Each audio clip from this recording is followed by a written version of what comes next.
जैसा कि आप लोगों को पता है कि हम लोग जीके की क्लास रेगुलर वे में कर रहे हैं और गांधी युग को हमने ख़त्म किया है बारीकी से। अगर आपने एक बार अच्छे से देख लिया होगा तो आपका क्लियर हो गया होगा गांधी युग। और मैं भी हमको नहीं लगता कि गांधी युग से आने वाले प्रश्न आपसे छूटेंगे। और किसी भी एग्ज़ाम में आप चले जाएं, गांधी युग, कांग्रेस अधिवेशन, ऐसे कुछ ऐसे महत्वपूर्ण चैप्टर हैं जिनसे 2 प्रश्न आपको देखने को मिलते ही मिलते हैं। और 2 प्रश्न अगर आप सिक्योर कर लिए हैं तो हम अगली 2 प्रश्न की ओर बढ़ रहे हैं। अर्थात हमारा आज का जो चैप्टर या टॉपिक है ये कांग्रेस अधिवेशन है। कांग्रेस अधिवेशन में हमको जानना है कि कांग्रेस अधिवेशन कब कब हुए हैं, क्या रही है इनकी नींव, आखिर इस कांग्रेस अधिवेशन का नींव क्या, क्यों ज़रूरत हुआ कांग्रेस अधिवेशन को, कांग्रेस को लाना, और कांग्रेस क्या है, ये सारी चीज़ों को हम महत्वपूर्ण रूप से जानेंगे। जैसा कि आप लोगों को पता है कि हम लोग पढ़ने जा रहे हैं कांग्रेस अधिवेशन। कांग्रेस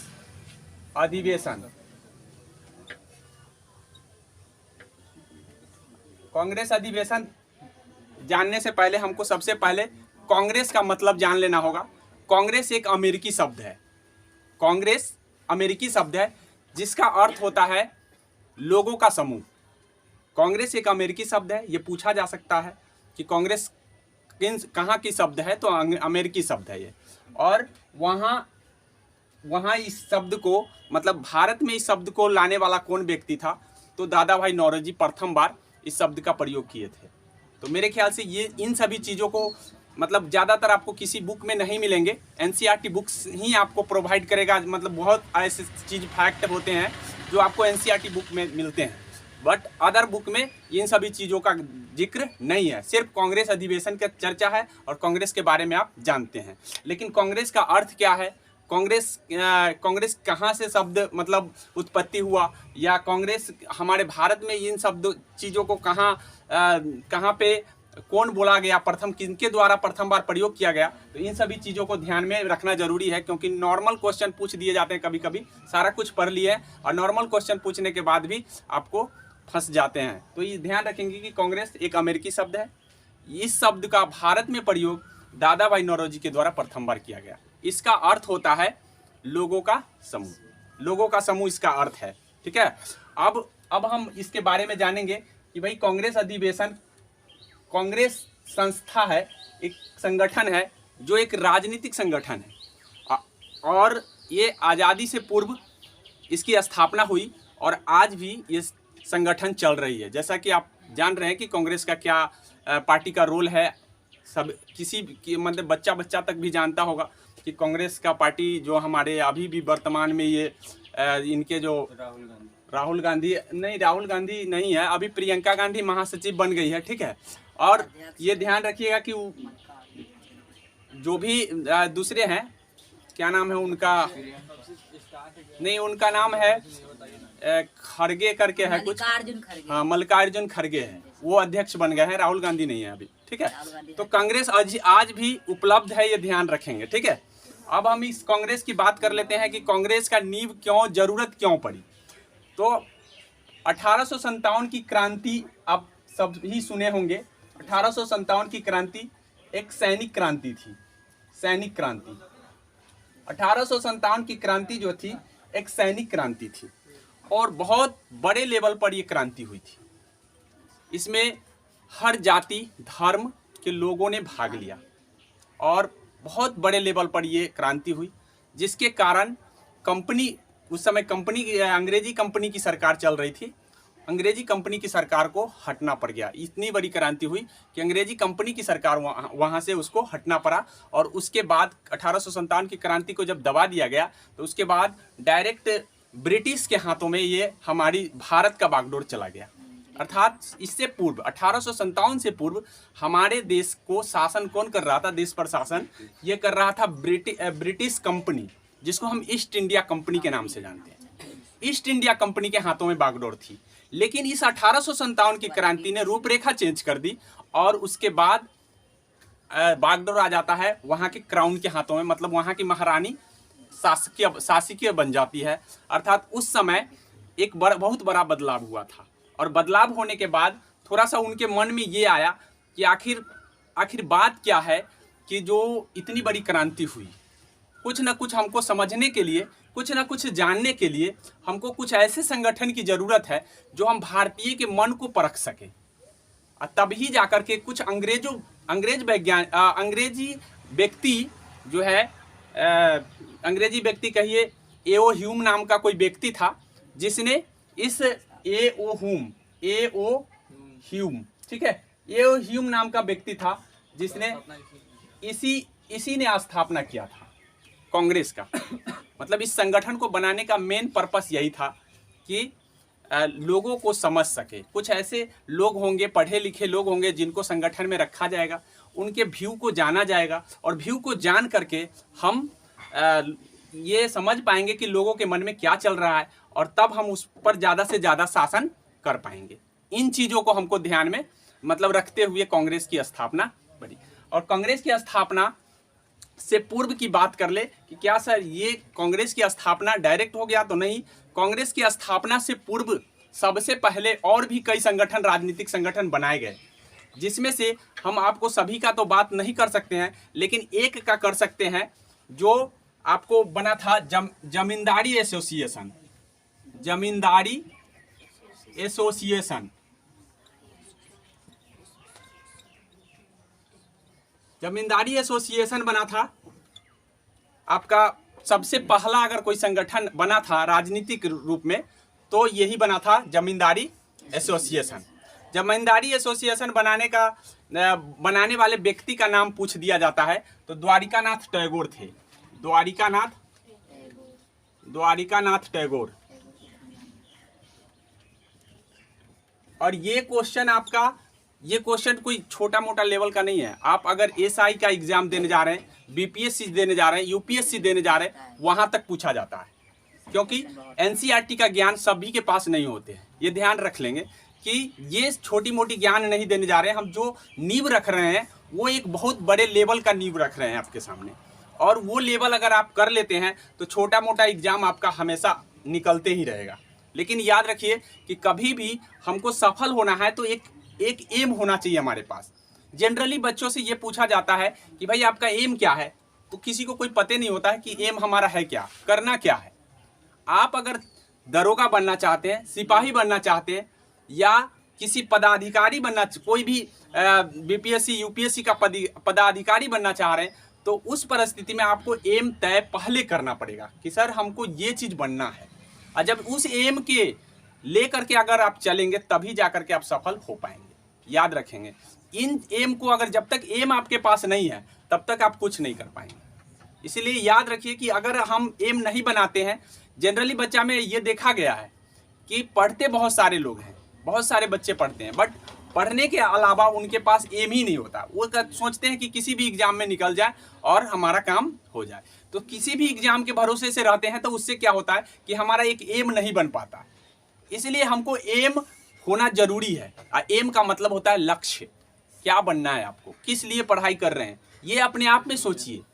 एम का मतलब होता है लक्ष्य, और लक्ष्य जो है आपको ये तय करना होगा कि भाई हम क्या करेंगे और क्या करें। जिस हिसाब से आपका लक्ष्य होगा उसी हिसाब से आपकी तैयारी होनी चाहिए। अगर आप चाह रहे हैं कि हम बीपीएससी अर्थात बिहार पब्लिक लोक सेवा आयोग में जाएं या भारतीय लोक सेवा आयोग है वहाँ जाएं, तो उसी ढंग से आपकी तैयारी करनी होगी, और उसी ढंग से तैयारी करके आप जाएंगे तो 100% सफलता आपके हाथों में ही होगी।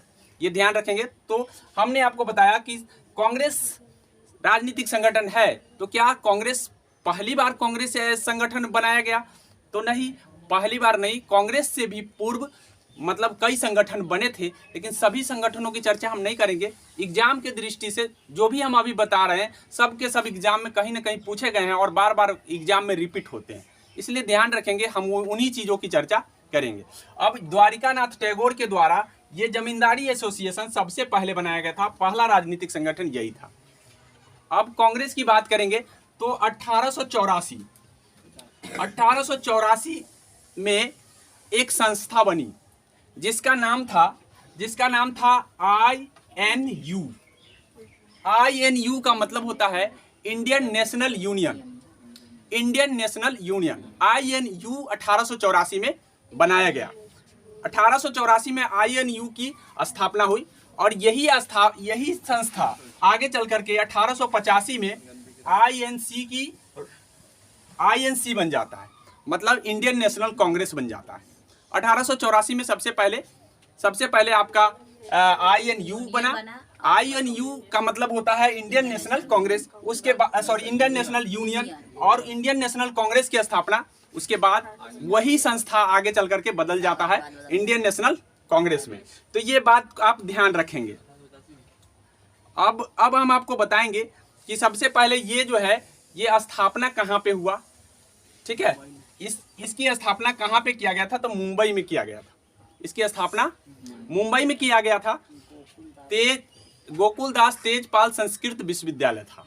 क्या नाम था उसका? गोकुलदास तेजपाल संस्कृत विश्वविद्यालय। या ध्यान रखेंगे कि ये यहीं पे स्थापना किया गया था, ठीक है। तो 1885 में कांग्रेस का मतलब कांग्रेस बन जाता है।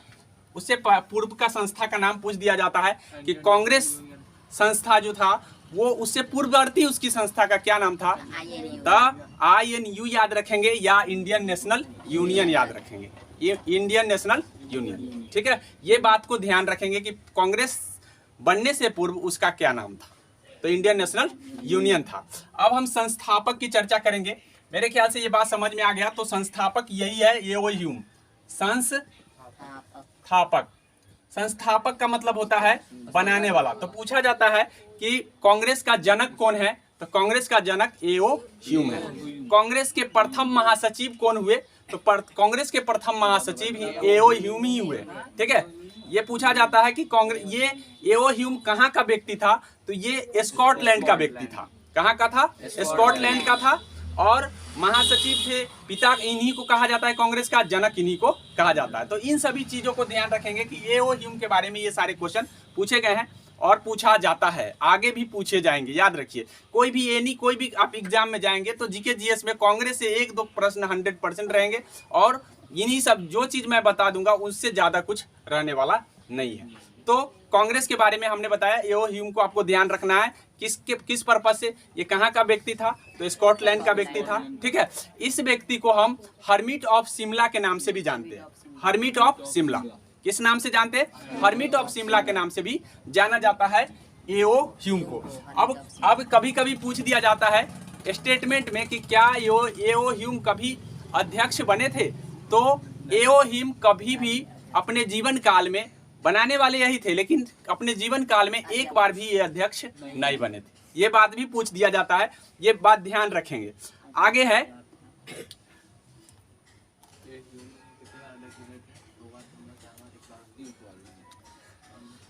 देखिए सबसे बड़ा चीज है कि इसके जीवनी कोई व्यक्ति लिखा है, उसका नाम भी पूछा जाता है। इसके जीवनी लिखने वाला व्यक्ति का नाम है विलियम बेडरवन। विलियम बेडरवन ने इसकी जीवनी लिखा था। जीवनी में ध्यान रखेंगे कि विलियम बेडरवन जीवनी लिखने वाला व्यक्ति 2 बार इसके अध्यक्ष, कांग्रेस के अध्यक्ष बनाए गए थे। एक बार 1889 में और एक बार 1890 में। तो विलियम बेडरवन जो है, ये ध्यान रखेंगे कि विलियम बेडरवन नाम का व्यक्ति जो था, अंग्रेजी व्यक्ति था, वो इसके अध्यक्ष बने हैं, लेकिन ये अध्यक्ष नहीं बने हैं। A.O. ह्यूम कभी अध्यक्ष नहीं बने हैं। तो ध्यान रखेंगे कि विलियम बेडरवन जो है ना, इसकी जीवनी लिखा है। पूछा जाता है कि A.O. ह्यूम का जीवनी किसने लिखा है, तो विलियम बेडरवन ने इसके जीवनी को लिखा है। इसकी जीवनी जो है, ये ध्यान रखें। अब इन चीजों के बाद अब हम एक प्रश्न पर चलते हैं। वो प्रश्न आपको देखना है। ये प्रश्न सबसे पहले हम थोड़ा सा ये एक बार आपको याद करा दे। कांग्रेस का मतलब होता है, कांग्रेस का मतलब होता है लोगों का समूह। ये कांग्रेस एक अमेरिकी भाषा का शब्द है, याद रखिएगा।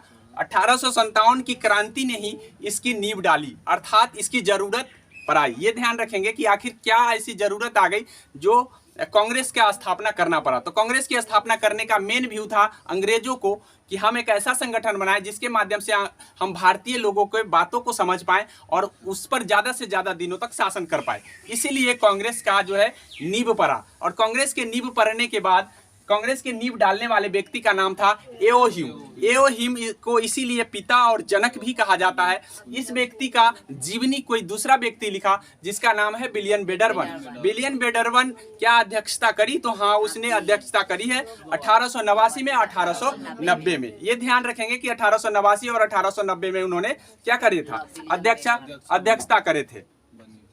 अब उसके बाद अब हम एक प्रश्न आपसे अभी पूछ रहे हैं, ध्यान रखिएगा कि कुछ प्रश्न होता रहेगा तो ध्यान हमको बना रहेगा कि हमको याद हो रहा है या नहीं। याद होना बहुत जरूरी है। अगर आप क्लास में ही याद कर लेते हैं तो आपके लिए एक प्लस पॉइंट होता है। क्वेश्चन है कि कौन सत्य है? कांग्रेस के विषय में कौन सत्य है? आपको क्वेश्चन ज्यादा देर हम नहीं लिखेंगे, हम आपको बता दिए कि कौन सत्य है। एक नंबर लाइन में लिखा है कि कांग्रेस की पूर्ववर्ती संस्था, कांग्रेस की पूर्ववर्ती संस्था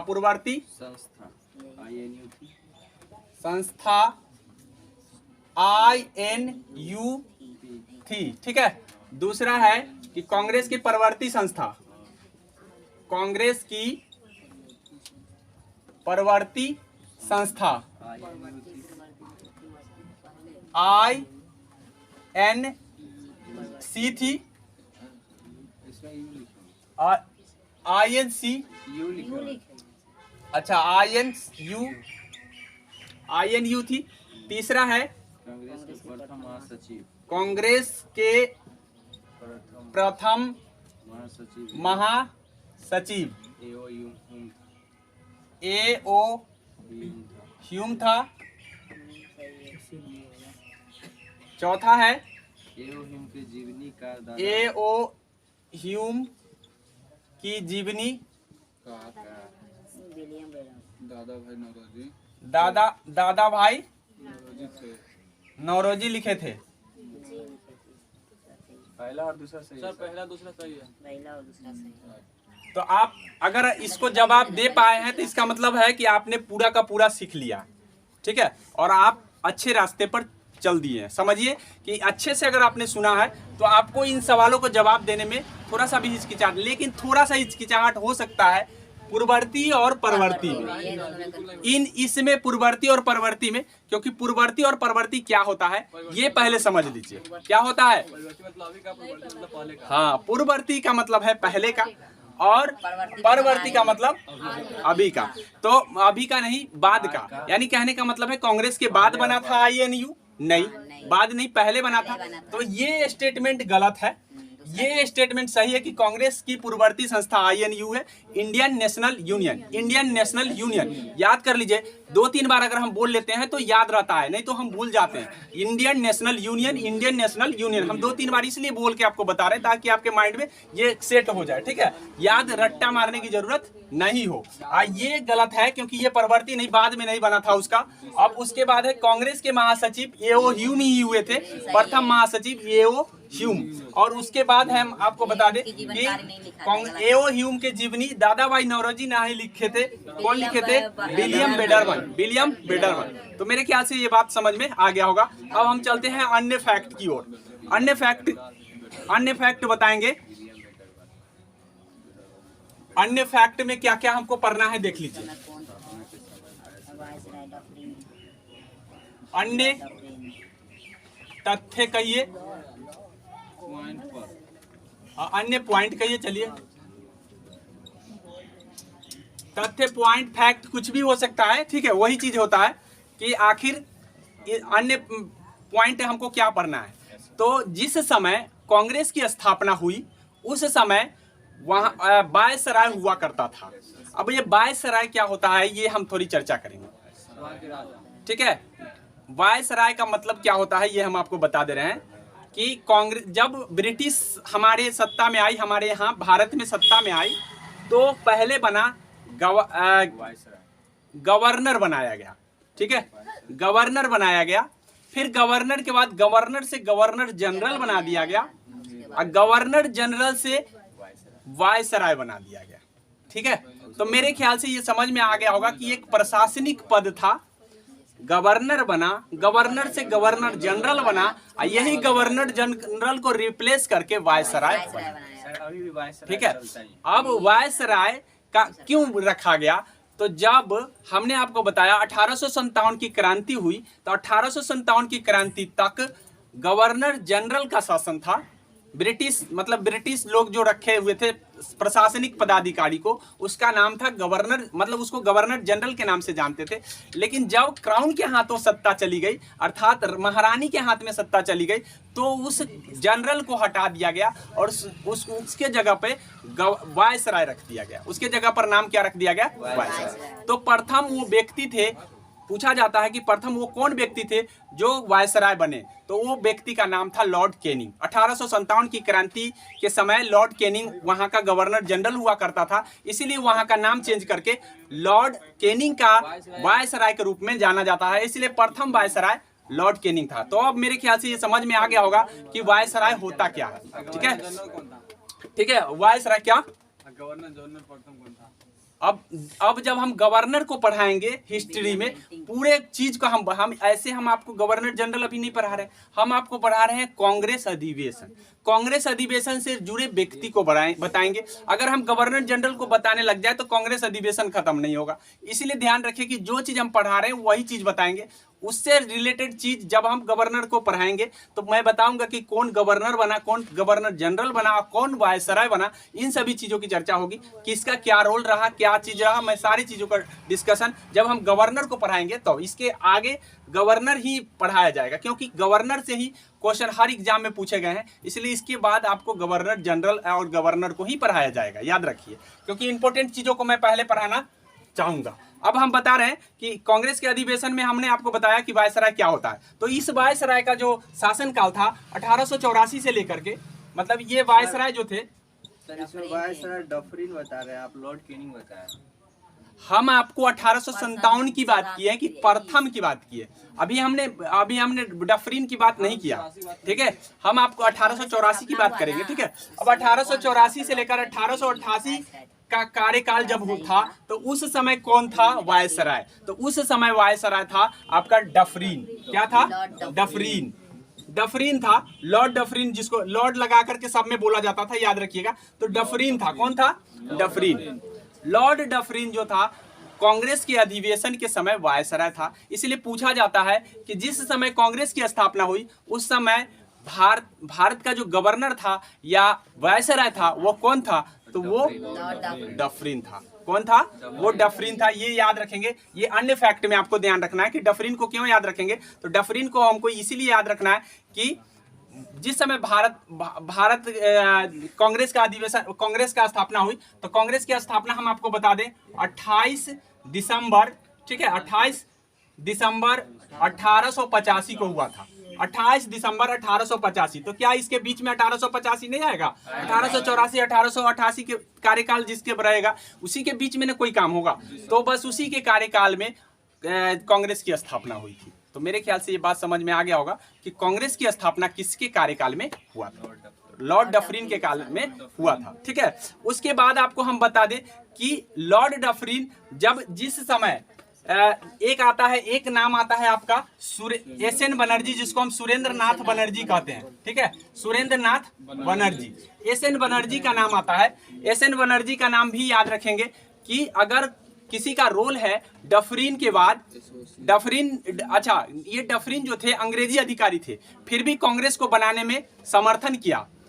तो इसका कहीं ना कहीं अंग्रेज अपने व्यू से बनाए थे, क्योंकि ये अंग्रेजी अधिकारी थे और अंग्रेजी अधिकारी का मानना ये था कि अगर कांग्रेस कोई संगठन ऐसा बना दिया जाए जिसके जरिए हम उनका व्यू जान पाए, लोगों का व्यू जान पाए और लोगों पर ज़्यादा से ज़्यादा दिनों तक शासन कर पाए।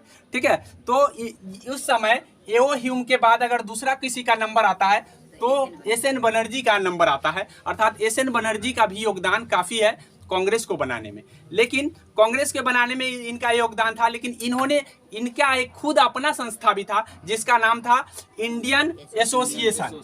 Indian association. ठीक है, इंडियन एसोसिएशन। ठीक है, अब इंडियन एसोसिएशन को ध्यान रखेंगे कि इंडियन एसोसिएशन नाम का संस्था किसने बनाया था? तो एस.एन. बनर्जी अर्थात सुरेंद्र नाथ बनर्जी। इसका भी स्थापना कलकत्ता में किया गया था। कोलकाता जिसको कहते हैं, कोलकाता में किया गया था। किसके द्वारा किया गया था? एस एन बनर्जी के द्वारा किया। और प्रथम जब अधिवेशन हुआ 1885 में, तो इसका अधिवेशन होने वाला था पुणे में। 1885 का जो प्रथम अधिवेशन हुआ था वो होने वाला था पुणे में, लेकिन प्लेग नाम का बीमारी फैल गया और प्लेग नाम के बीमारी फैलने के कारण इसको मुंबई में रिप्लेस किया गया। ठीक है, याद रखा जाना चाहिए कि कहाँ होने वाला था और क्यों नहीं हुआ, इसका रीजन क्या था, ये ध्यान रखेंगे। तो इस 1885 के जो प्रथम अधिवेशन था उसमें सुरेंद्र नाथ बनर्जी भाग नहीं लिए थे।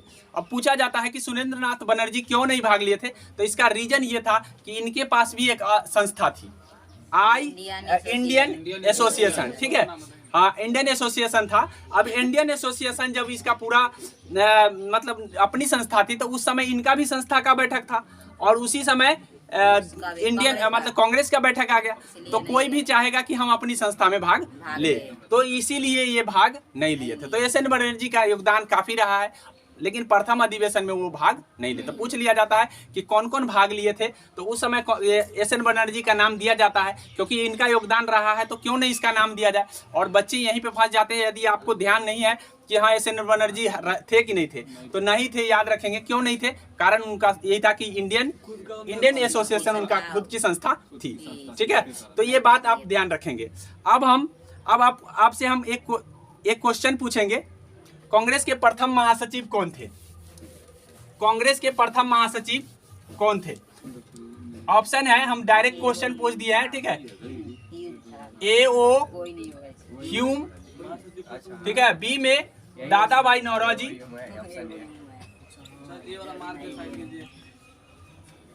और सी में क्या हो जाएगा? सी में होगा एस एन बनर्जी। ठीक है, और डी में सभी। तो इसका महासचिव हम आपको बता चुके हैं, पहले ऑलरेडी बता चुके हैं। सॉरी से कोई नहीं ऑप्शन होता, अगर वो हाँ, तो कोई नहीं होता। चलिए एओ ह्यूम मिस्टेक है, चलिए कोई बात नहीं है। तो एओ ह्यूम नाम का व्यक्ति महासचिव बने थे। ठीक है, थोड़ा क्वेश्चन होता चलेगा तो इससे ध्यान रहेगा, रिपीट हो जाएगा और रिपीट हो जाने के बाद वो चीज आपको याद रहेगा। ठीक है, याद रखिए। अब हम आपको पूछ रहे हैं कि एक क्वेश्चन और है आपको, इंडियन एसोसिएशन के संस्थापक कौन थे? तो इंडियन एसोसिएशन के संस्थापक एस एन बनर्जी थे, ये ध्यान कर लिए क्योंकि आपको अभी बताया कि इंडियन एसोसिएशन के संस्थापक कौन थे? S N Banerjee. क्या अब ये इंडियन एसोसिएशन की स्थापना कब हुआ था, ये ध्यान रख लीजिए। 1876 आईए होगा, आईए। ठीक है, हाँ आईए। ठीक है, एसोसिएशन का ए होगा और इंडियन का ये आई होगा। तो 1800 नहीं, नहीं होता है। अब 1876 में इंडियन एसोसिएशन की स्थापना सुरेंद्र नाथ बनर्जी के द्वारा किया गया था, ये ध्यान रखिए। इसीलिए उससे पूर्व ही, कांग्रेस बनने से पूर्व ही स्थापना हुआ था। ठीक है, कोलकाता में हुआ था। कहाँ किया गया था? कोलकाता में। ये बात ध्यान रखेंगे। अब हम बात करेंगे अगली फैक्ट की, WC बनर्जी। ठीक है, कांग्रेस अधिवेशन पर हम आते हैं। कांग्रेस में प्रथम, अर्थात जो कांग्रेस में प्रथम हुआ उन चीजों की हम बात करेंगे। कांग्रेस में प्रथम, कांग्रेस में प्रथम, कांग्रेस में प्रथम कौन है? प्रथम में आता है, पहली बार आता है WC बनर्जी का नाम, WC। ठीक है, बनर्जी, WC बनर्जी है प्रथम। WC बनर्जी का मतलब हो गया वोमेश चंद्र बनर्जी। क्या है? हाँ, वोमेश चंद्र बनर्जी, इसका पूरा नाम है वोमेश चंद्र बनर्जी, लेकिन जनरली हम लोग WC बनर्जी कहते हैं। कभी कभी ऑप्शन में WC बनर्जी भी आ जाता है और कभी कभी वोमेश चंद्र बनर्जी भी आ जाता है। इसलिए आपको दोनों याद रखने की जरूरत है। नाम दोनों याद रखेंगे, नहीं तो कभी शॉर्ट में आ जाएगा तो वहां पे भी दिक्कत हो जाएगा। हाँ, वोमेश चंद्र बनर्जी। तो वोमेश चंद्र बनर्जी जो थे, ये जो है प्रथम बार अध्यक्षता किए थे। प्रथम अध्यक्ष कौन थे कांग्रेस के? 1885 में जो गोकुलदास तेजपाल संस्कृत विश्वविद्यालय, गोकुलदास तेजपाल संस्कृत विश्वविद्यालय में जो अध्यक्षता हुई, उसका अध्यक्ष कौन बने थे? तो यही WC बनर्जी बने थे। अब WC बनर्जी उस समय अध्यक्षता थी, तो उस समय की बात याद रख लीजिएगा कि जब वो बैठक हुई थी पहली बार, तो उस समय कितने सदस्य भाग लिए थे? 72 सदस्य। कितने सदस्य? 72 सदस्य भाग लिए थे। कितने प्रस्ताव पारित हुए? तो 9 प्रस्ताव पारित, 9 प्रस्ताव पारित हुआ। ठीक है, तो ये ध्यान रख लेंगे कि 9 प्रस्ताव पारित किए गए और 72 सदस्य शामिल हुए थे। तो ये पूछा गया, जो भी प्रस्ताव का मतलब होता है कि 9 ऐसे चीजों को हम मतलब कुछ प्रस्ताव का मतलब क्या होता है कि कोई 9 एजेंडा होगा जिसके ऊपर हम काम करेंगे। जैसे मान लीजिए कि भारतीयों को हम देख रेख करेंगे, भारतीयों की शिक्षा को हम बढ़ाएंगे, भारतीयों के लिए ये करेंगे वो करेंगे, मतलब बहुत सारे चीज को लिखा गया, उन चीजों को हम कहते हैं 9 गो प्रस्ताव पारित कर दिया गया। ये ध्यान रखेंगे। तो ये नहीं पूछा जाता है कि कौन कौन से प्रस्ताव पारित किए, ये पूछा जाता है कि कितने प्रस्ताव पर मोहर लग गई थी। तो 9 प्रस्ताव पर मोहर लग गई थी और कितने सदस्य के द्वारा? तो 72 सदस्य के। ठीक है, 72 सदस्य उसमें भाग लिए थे, ये ध्यान रखेंगे। अब हम दूसरा नंबर आता है, दूसरा नाम आता है दादा भाई नौरोजी। दादा भाई नौरोजी। ठीक है, अब ये प्रथम के रूप में क्यों आता है? तो प्रथम बार तो इन्होंने अध्यक्षता नहीं करी, लेकिन ये पारसी व्यक्ति थे।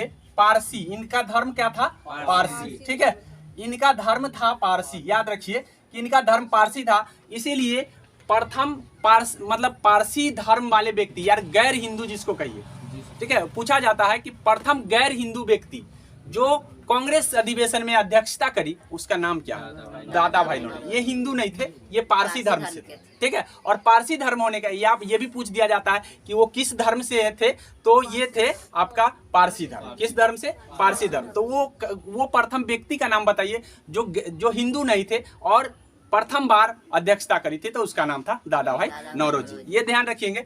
और इन्होंने अपने जीवन काल में 3 बार अध्यक्षता करी है। इन्होंने अपने जीवन काल में कितने बार अध्यक्षता करी है? 3 बार। 1886 में, 1886 कोलकाता, ठीक है, 1886 कोलकाता। उसके बाद है 1893 लाहौर, ठीक है, और 1906 फिर कोलकाता। तो याद रखिएगा 2 बार कोलकाता में, 1 बार लाहौर में, अर्थात 2 बार कोलकाता 1 बार लाहौर। ठीक है, इन्होंने 2 बार कोलकाता में अधिवेशन की अध्यक्षता करी और कुल अपने जीवन काल में कितनी बार अध्यक्षता करी? 3 बार। ठीक है, कांग्रेस का नाम करें तभी यही दिया जाता है। हाँ, कांग्रेस का नाम मतलब कांग्रेस शब्द का प्रयोग पहली बार अगर भारत में किसी ने किया है तो दादा भाई। तो ये बात ध्यान रखेंगे, क्योंकि हम सारी चीज बोलते जा रहे हैं। जब आप 2 बार अगर वीडियो देखेंगे तो हम लोग को नहीं लग रहा है कि फिर दोबारा आपको याद आया, रट्टा मारने की जरूरत होगी। और जब एक बार क्लियर हो जाता है तो बच्चा सिर्फ रिवाइज करने चलता है, तो कहता है अरे तो एकदम आसान है, 1 बार में हो जाएगा मेरा क्लियर। ठीक है, ये सारी चीज होते हैं, फैक्ट होते हैं, ध्यान रखेंगे। आगे हम बता दे रहे हैं आपको कि दादा भाई नौरोजी कोलकाता में, लाहौर में और फिर कोलकाता में इन्होंने मतलब अध्यक्षता करी। लाहौर में, ठीक है, ये कोलकाता में 1886, ठीक है, 1886, 1893 और 1906। तो पूछा जाता है, डेट भी कभी कभी पूछ लिया जाता है कि किस डेट को नहीं किए थे उन्होंने, तो ये डेट ध्यान रखना होता है। ठीक है, ठीक है, पहले 86 में, तो 86 में ये पारसी धर्म मतलब पहला अधिवेशन 85 में होता है, दूसरा अधिवेशन 86 में होता है, तो दूसरी ही बार ही पारसी धर्म वाले व्यक्ति बने। ठीक है, इसीलिए पूछा जाता है कि प्रथम गैर हिंदू कौन बने थे, तो प्रथम गैर हिंदू दादा भाई नौरोजी। दूसरी अधिवेशन की अध्यक्षता कहाँ हुई? तो कोलकाता में हुई। कोलकाता में किसने करी? तो दादा भाई नौरोजी ने की। ठीक है, तो ये दादा भाई नौरोजी से आपको ध्यान रखना है। अब दूसरी बात ये है कि जब 1906 में अधिवेशन में अध्यक्षता करी, तो प्रथम बार इन्होंने स्वराज शब्द का प्रयोग किया था। कौन सा? स्वराज। स्वराज शब्द का प्रथम प्रयोग, ठीक है, स्वराज शब्द का प्रथम प्रयोग किसने किया था? तो दादा भाई नौरोजी ने किया था। स्वराज शब्द का प्रथम प्रयोग किसने किया था? ठीक है, दादा भाई। या एक क्वेश्चन इसी से स्वराज से पूछा जाता है कि स्वराज मेरा जन्मसिद्ध अधिकार है और मैं इसे लेकर आऊंगा, तो इसका आंसर हो जाता है बाल गंगाधर तिलक। याद रखिएगा, कभी स्वराज शब्द को देख करके आपको जब एग्जाम में जाएंगे तो उस समय दादा भाई नौरोजी ऑप्शन में दिया जाएगा, क्योंकि स्वराज शब्द जुड़े हुए हैं इनसे। तो याद रखिएगा कि ये क्वेश्चन पूछा जाता है कि स्वराज मेरा जन्मसिद्ध अधिकार है और मैं इसे लेकर रहूंगा, ये किसने कहा था? तो बाल गंगाधर तिलक। ठीक है, या पूछा जाता है कि पूर्ण स्वराज का प्रस्ताव, मतलब पूर्ण स्वराज के प्रस्ताव कब पारित कर दिया गया? तो वो लाहौर अधिवेशन जवाहरलाल नेहरू की अध्यक्षता में हुई थी। तो ये यहाँ पे कंफ्यूजन का विषय है। आप अगर इन तीनों चीजों को अलग अलग रखते हैं तो ध्यान रखेंगे, ठीक है। स्वराज से जुड़े सारे चीज को मैंने बता दिया, ठीक है। अब हम आपको बताएंगे आपको बदरुद्दीन तैयब। बदरुद्दीन तैयब अब आता है बदरुद्दीन। 87 में किए मद्रास। बात नहीं करेंगे तो ठीक रहेगा, अच्छा रहेगा, क्योंकि कंसंट्रेट होके सुनना बहुत जरूरी है, ठीक है।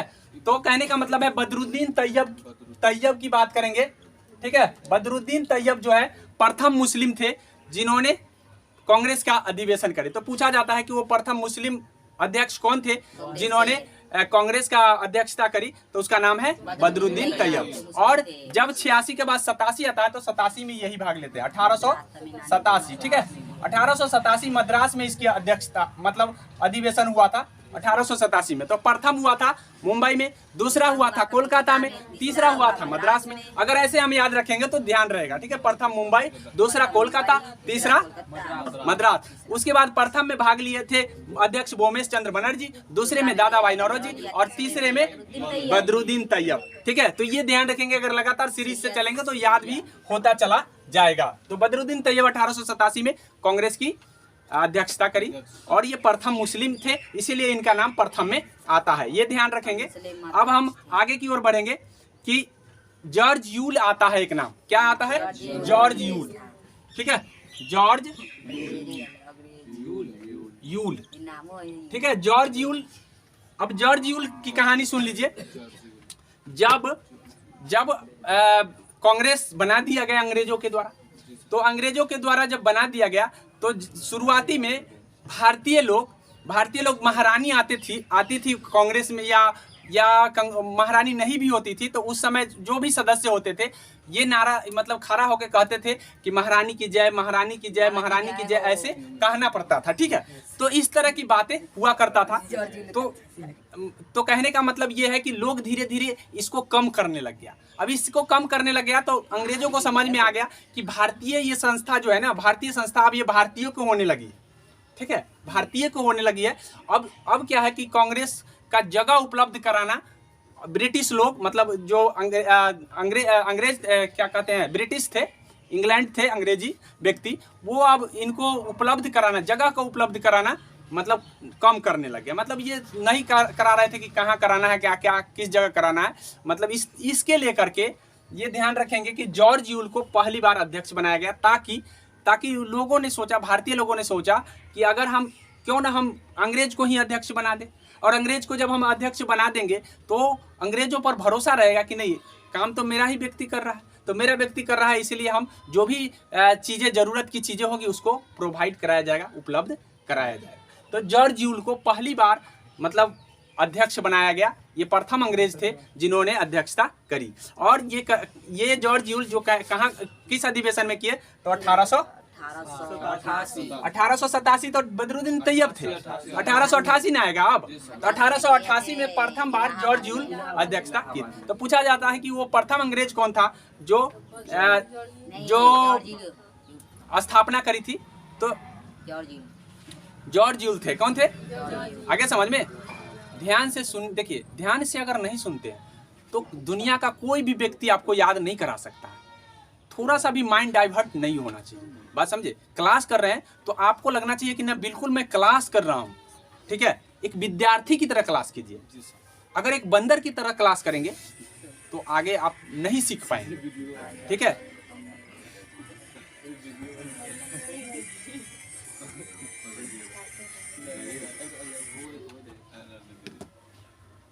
क्लास का मतलब होता है पूरा कंसंट्रेट होकर के, ध्यान लगा करके सुनना, ताकि वो चीज़ हमको याद हो जाए। ये मामूली बात नहीं है याद कर पाना, समझे, मामूली बात। और हर किसी से याद नहीं हो पाता है। हर कोई कहता है कि यादें नहीं होता है, यादें नहीं, डेट रहता है। तो याद डेट न रहने का मेन रीजन यही है कि वो सही से सुन नहीं पाता, बात समझे।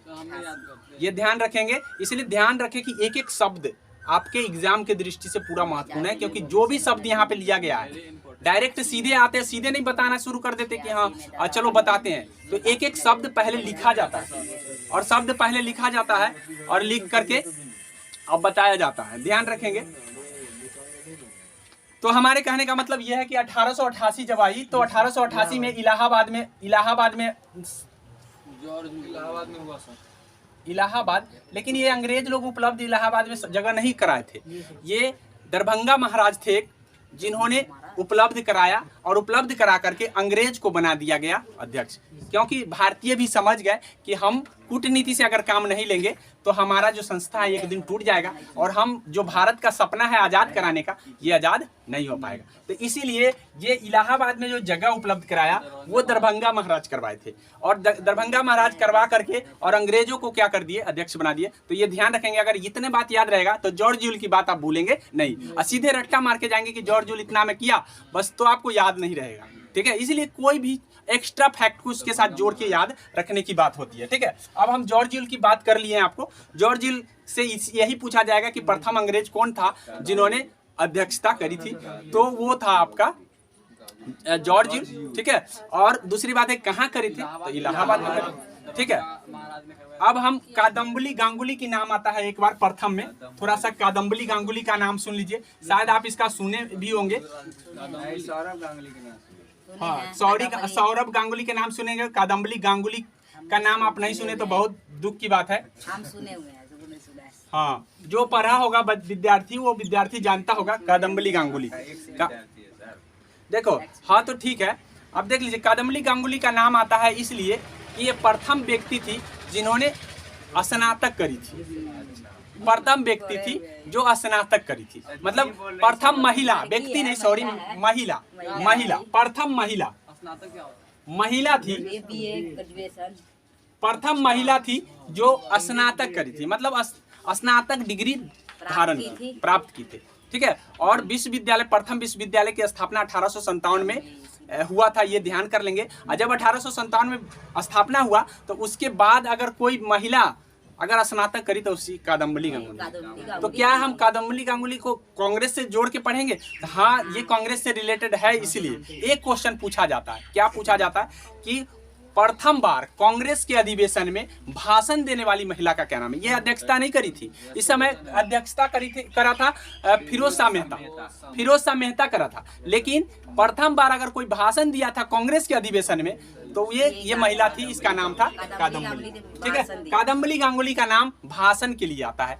और जब ये भाषण दी थी तो अंग्रेजों को लग गया कि अब भारत जो है सिर्फ भारतीय पुरुष नहीं भाग ले रहे हैं हमारे आंदोलन में, यहाँ हमारे आंदोलन में क्या है, महिलाएं भी भाग ले रही हैं। इसका मतलब पूरा का पूरा भारत चाहता है कि देश आजाद।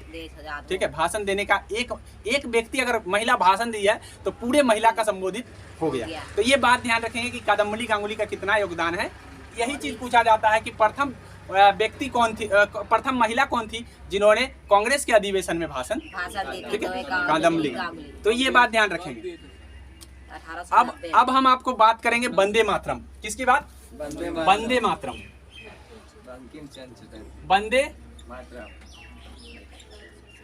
अब वंदे मातरम से हमको क्या बात याद रखना है? वंदे मातरम की रचयिता कौन है? वंदे मातरम की रचयिता बंकिम चंद्र चटर्जी है। ठीक है, बंकिम चंद्र चटर्जी। और बंकिम चंद्र चटर्जी ने वंदे मातरम कहाँ से लिया है? तो वंदे मातरम गीत जो है ना, ये लिया है उनका एक रचना है जिसका नाम है आनंद मठ। कहाँ से लिए हैं? आनंद मठ। और ये आनंद मठ कौन भाषा में लिखा गया है? तो संस्कृत भाषा में। यही क्वेश्चन पूछ दिया गया था इससे पहले 20 कौन एग्जाम हुआ था, BSCC CGL 3rd में, कि भाई ये कौन भाषा में पूरा हर कोई पढ़ के गया है कि भाई इस जो वंदे मातरम है की रचना कहाँ से हुई, किसने किया, ये सारे चीज सब पढ़ के गया, लेकिन कौन भाषा में ये नहीं पढ़ के गया। तो ध्यान रखिए कि एक एक चीज पूछ दिया जाता है। जो चीज प्रश्न पहले से आ चुके हैं उसी के विषय में खंगाल लिया जाता है, जो क्वेश्चन सेटर होता है, और उसको डाल दिया जाता है। तो ये ध्यान रखेंगे कि संस्कृत भाषा में ये लिखा गया था। वंदे मातरम जो है आनंद मठ से लिया गया है, पहली बात। दूसरी बात है किसने रचना करी आनंद मठ का? तो बंकिम चंद्र चटर्जी ने। ठीक है, ये बात ध्यान रखेंगे। और हम तो पढ़ रहे हैं कांग्रेस अधिवेशन। तो कांग्रेस अधिवेशन जब 1896 आता है, 1896 में कोलकाता में अधिवेशन होता है। कोलकाता में अधिवेशन होता है, और इस कोलकाता अधिवेशन में आपको रहीमतुल्ला सयानी नाम का व्यक्ति अध्यक्षता करता है। रहीमतुल्ला, ठीक है, रहीमतुल्ला सयानी। अब रहीमतुल्ला सयानी का नाम आपको ध्यान रखना होगा, क्योंकि ये वंदे मातरम जो है हमारा क्या है, राष्ट्रगीत है, हमारा राष्ट्रगीत है। और राष्ट्रगीत प्रथम बार अगर कहीं गाया गया था तो कांग्रेस के अधिवेशन में गाया गया, और वो कौन सा अधिवेशन था, तो वो कोलकाता अधिवेशन था। कब का, 1896 का। उसमें अध्यक्षता किसने करी, रहीमतुल्ला सयानी। तो रहीमतुल्ला सयानी का नाम इसीलिए हमको याद रखना है, क्योंकि ये हमारा राष्ट्रगीत है। और राष्ट्रगीत जिस समय पहली बार गाया गया था उस समय अध्यक्ष कांग्रेस के अधिवेशन कहाँ हुआ था, किसने करा था अध्यक्षता, ये बात ध्यान रखना, ठीक है। तो रहीमतुल्ला सयानी, आपको ये बात ध्यान रखना है। दूसरी बात कि हमारा जो कॉन्स्टिट्यूशन है, जो हमारा संविधान है, इसको अपनाया कब इसको राष्ट्रीय गीत की दर्जा मिल गया, तो 24 जनवरी 1950। 24 जनवरी 1950 को, ठीक है, 1950 में हमारा कॉन्स्टिट्यूशन इसको अपना लिया था। जैसा कि आप लोगों को पता होगा कि हमारा संविधान 26 जनवरी 1950 को लागू होता है, लेकिन उससे 2 दिन पहले, 26 जनवरी 1950 को लागू हुआ है, लेकिन 2 दिन पहले ही इस गीत को अपना लिया गया, ठीक है। 2 दिन पहले, लागू होने से 2 दिन पहले राष्ट्रीय गीत के रूप में ये घोषणा कर दिया गया, ठीक है। तो ये बात ध्यान रखेंगे, इसलिए हम ये वंदे मातरम शब्द जो है ना इंपॉर्टेंट होता है। और 1896 की बात याद रखेंगे कि कौन सा अधिवेशन था 1896, कहाँ हुआ था, कोलकाता में हुआ था, किसने अध्यक्षता करी, तो रहीमतुल्ला सयानी। और इसको कब अपनाया गया, ठीक है। और इसके बाद वंदे मातरम से एक शब्द और याद रखिएगा कि इसको गाने में 65 सेकंड लगते हैं। कितने सेकंड लगते हैं, 65 सेकंड। इसको गाने में कितने सेकंड लगते हैं, 65। तो कभी कभी ये क्वेश्चन भी पूछ दिया गया है कि वंदे मातरम को गाने में कितने समय लगते हैं, तो 65 सेकंड। अब हम बात करेंगे जनगण मन। किसकी बात करेंगे, जनगण मन। जनगण मन अधिनायक जय है। आप लोग को पता है कि ये हमारा क्या है, राष्ट्रगान है। क्या है ये, राष्ट्रगान, ठीक है। अब राष्ट्रगान, राष्ट्रगीत बता दिए तो राष्ट्रगान को भी बता देना जरूरी है। अब जिस दिन राष्ट्रगीत हम लोग अपनाए हैं उसी दिन राष्ट्रगान को भी अपनाया है। 24 जनवरी 1950 को हमारा कॉन्स्टिट्यूशन इसको अपनाया। लेकिन पहली बार इसको कब गाया गया, तो 1911 के कोलकाता अधिवेशन, ठीक है, कोलकाता। अब ये याद रखिए कि कोलकाता अधिवेशन बार बार आ रहा है। सबसे अधिक बार अगर कहीं अधिवेशन हुआ है तो कोलकाता में, ठीक है। सबसे अधिक बार अगर कहीं अधिवेशन हुआ है तो कोलकाता में, याद रखिए। सबसे ज्यादा इंपॉर्टेंट भी है, क्वेश्चन की दृष्टि से भी इंपॉर्टेंट है। तो कोलकाता अधिवेशन में प्रथम बार राष्ट्रगान को गाया गया था, ठीक है। इस समय की अध्यक्षता भी, अध्यक्ष का नाम भी पूछ लिया जाता है, बिशन नारायण धर। बिशन नारायण धर, ठीक है। बिशन नारायण धर को याद रखेंगे। रहीमतुल्ला सयानी को किस लिए याद रखेंगे, वंदे मातरम के लिए। रहीमतुल्ला सयानी को किस लिए याद रखेंगे, वंदे मातरम के लिए। और जनगण मन को हम बिशन नारायण धर को किस लिए याद रखेंगे, जनगण मन, ठीक है। लेकिन दोनों को अपनाया गया एक ही डेट में, 24 जनवरी 1950। 24 जनवरी 1950 को अपनाया गया। तो ये बातों को ध्यान रखेंगे। आगे हम एंड करते हैं हम अपनी क्लास को। अभी भी बहुत सारे कांग्रेस अधिवेशन इंपॉर्टेंट है जो अभी आपको बताना है। 1-2 क्लास और होंगे। अगर आप बार बार देखते हैं तो हमको नहीं लगता है कि याद करने की कोई जरूरत या रट्टा मारने की जरूरत होगी, ठीक है।